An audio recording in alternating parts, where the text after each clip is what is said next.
Hey guys, welcome back to TechMan. Today, let me show you how to get your LinkedIn account verified.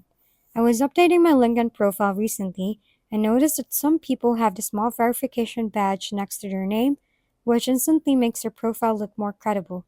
So I decided to try it myself, opened the LinkedIn app, tapped my profile icon, and went into my main profile page.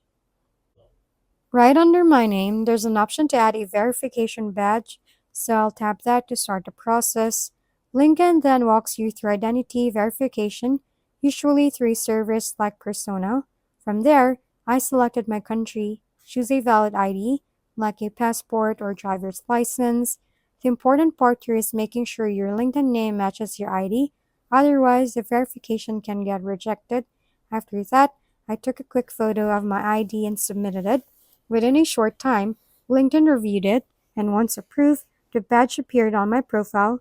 It's a small detail, but it definitely makes your account feel more trustworthy. If we've been helpful, kindly give us a thumbs up, and don't forget to hit the subscribe and bell button for more contents. For any questions and suggestions, comment down below.